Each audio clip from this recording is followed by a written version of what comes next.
Good morning student. आज के इस वीडियो में हम लोग पढ़ेंगे कक्षा 10 हिंदी व्याकरण रचना के आधार पर वाक्य के भेद। तो आइए स्टूडेंट शुरू करते हैं। वाक्य स्टूडेंट्स वाक्य चैप्टर की शुरुआत करें। इससे पहले हम लोग को ये जानना बहुत ज़रूरी है कि बोर्ड की परीक्षा में इस पाठ से कितने अंक निर्धारित किया गया है।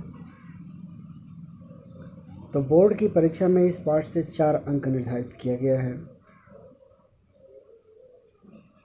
अर्थात 4 प्रश्न, प्रत्येक प्रश्न 1 अंक, और इस प्रकार से कुल 4 प्रश्न आएंगे, 4 अंक के होंगे। अब उसमें प्रश्न किस प्रकार के पूछे जाएंगे? तो 3 प्रकार के प्रश्न पूछे जाएंगे। पहला कि दिए हुए वाक्य को पहचान कर उसके भेद का नाम लिखिए। दूसरा वाक्य का रूपांतरण पूछा जाएगा। और तीसरा उपवाक्य पहचानिए और उसका भेद लिखिए।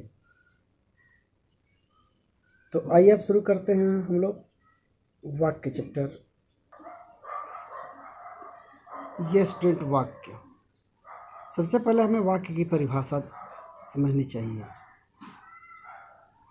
भाषा की लघुतम इकाई जो पूर्ण अर्थ देने की क्षमता रखता हो उसे वाक्य कहते हैं। इसकी रचना एक या एक से अधिक सार्थक शब्दों के मेल से होती है। वाक्य में जो शब्द प्रयोग होते हैं उनको हम पद कहते हैं। इसलिए हम ये भी कह सकते हैं कि इसकी रचना एक या एक से अधिक सार्थक पदों के मेल से होती है।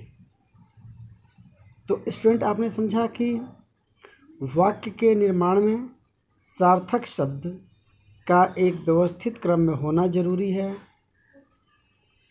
और वाक्य ऐसा हो जो पूर्ण अर्थ देने की क्षमता रखता हो। अब हम लोग देखते हैं वाक्य के अंग। वाक्य बनता कैसे है?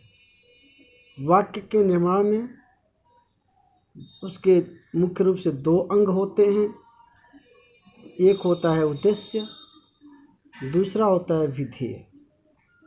उद्देश्य वाक्य में जिसके बारे में कुछ कहा जाता है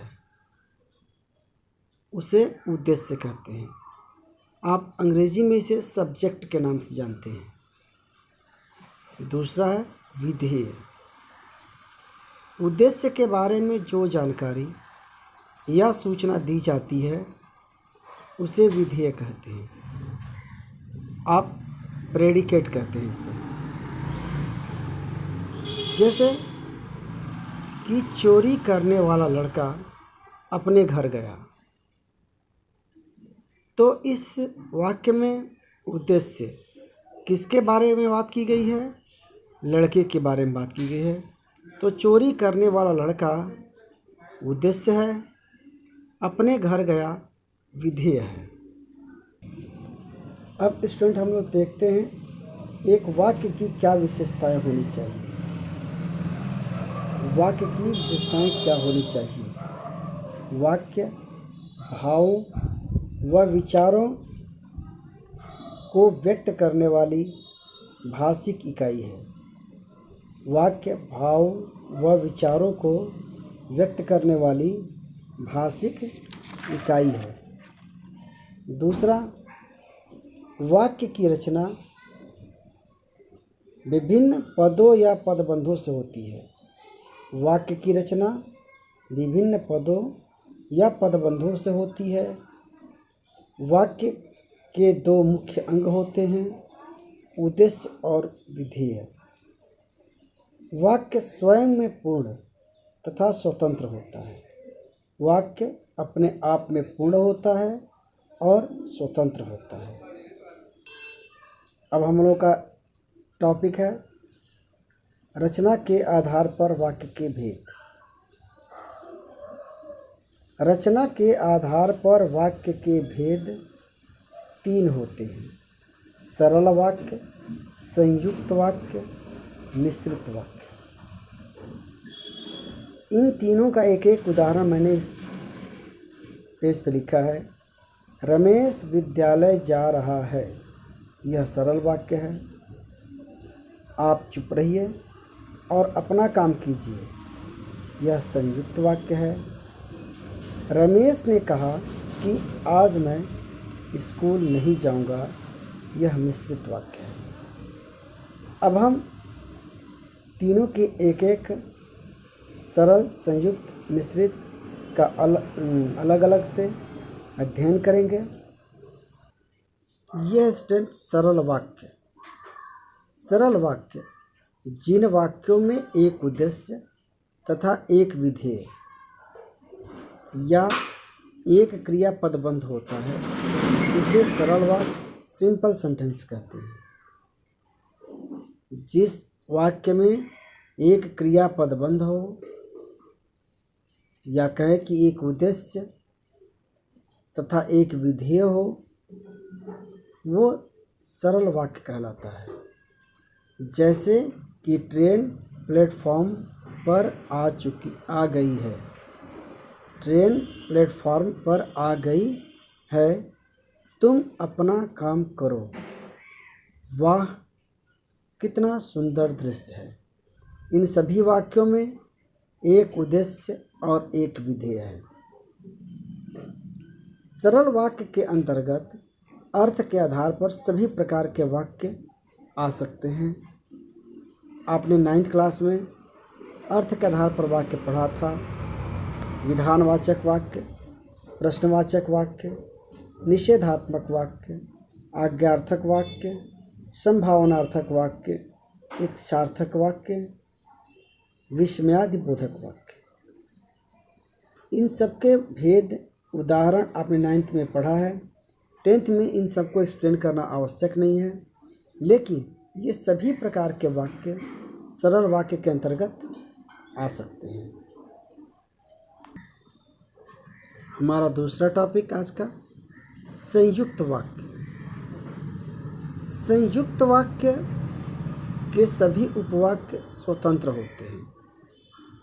इस वाक्य का प्रत्येक उपवाक्य एक स्तर समान का होता है, इसलिए इन उपवाक्यों को समानाधिकृत उपवाक्य कहा जाता है।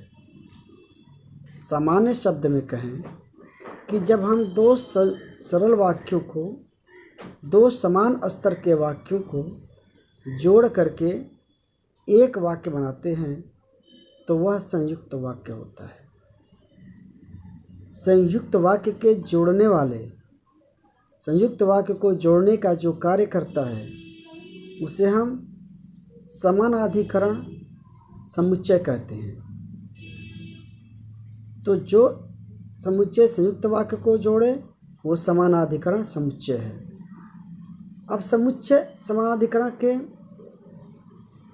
कौन कौन से होते हैं जो संयुक्त वाक्य में प्रयोग किए जाते हैं? संयोजक जो जोड़ने का काम करता है, और तथा एवं। विभाजक जो विभाजित करने का काम करता है, या अथवा अन्यथा नहीं तो। विरोधवाचक संयुक्त वाक्य में विरोध प्रकट करने का भाव आता है। किंतु, परंतु, लेकिन, मगर, पर, इन समुच्चयों का प्रयोग किया जाता है। परिमाणवाची संयुक्त वाक्य में कार्य तथा परिणाम, इसलिए, अतएव, सो, ऐसे समुच्चय प्रयोग किए जाते हैं। जैसे उदाहरण लिखा है हमने, भाई साहब काम करेंगे एवं भाई साहब काम करेंगे एवं भाभी जी बाजार जाएंगे। बिल जमा करो नहीं तो फ़ोन कट जाएगा। यहाँ बैठो, परंतु बात मत करो। कल बारिश आई थी इसलिए मैं नहीं आ सका। तो इन वाक्यों में एवं, नहीं तो, परंतु, इसलिए ये सभी समुच्चय हैं, समानाधिकरण समुच्चय हैं और ये संयुक्त वाक्य के समुच्चय हैं। तो आज के वीडियो में स्टूडेंट इतना ही। स्टूडेंट्स, आज का होमवर्क है अपनी पाठ्य पुस्तक क्षितिज के किसी पाठ से चार सरल और संयुक्त वाक्य के उदाहरण छांट कर लिखिए।